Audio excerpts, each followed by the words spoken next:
If every single time you leave your kids alone with your husband, you come home to a house that is absolutely a mess, kids who haven't been fed dinner, kids who didn't get to bed on time, whatever it might be, I think there's a couple of things going on. But this comment was left on a video where I said I went out for a girls' night with my friends and my kids were home with my husband. And this person asked, well, does it all blow up while you're gone?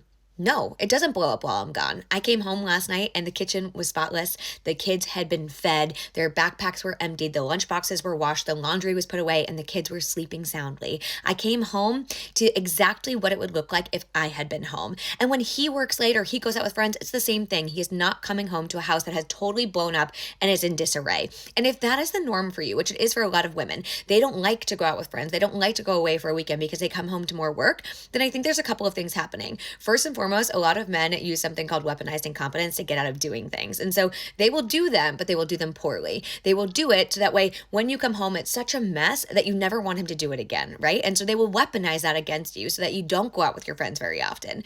Or some men use it kind of like a form of punishment. Like they don't want to be left alone with their kids. And so they're going to make it really hard on you. So when you come home, you're going to think, this doesn't feel good. I don't want to go out anymore because if this is what it feels like when I come back, what's the point, right? And that's really harmful. Both of them are very harmful. And then I do also think there's a group of men who just on a regular basis are not very involved in the day-to-day lives of their home and their kids, right? They might be a present father, but they're not the one cooking dinner and doing bath time.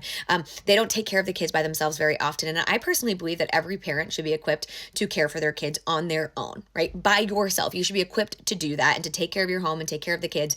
And your partner should be able to leave the house without feeling like they're coming home to more work. Regardless of the dynamics of whether or not one of you works outside of the house or stays at home, you should be equipped to care for your own kids, and your partner should be able to leave the house trusting that they will come home to a house that is not blown up, okay? And so it's really important, I think, as we discuss these things, that we talk about standards. And solo parenting is hard. I do it all of the time. My partner works late nights or he goes out with friends, but when he comes home, he doesn't come home to a huge mess. He doesn't come home to a huge mess. And when I go out, I don't come home to a huge mess.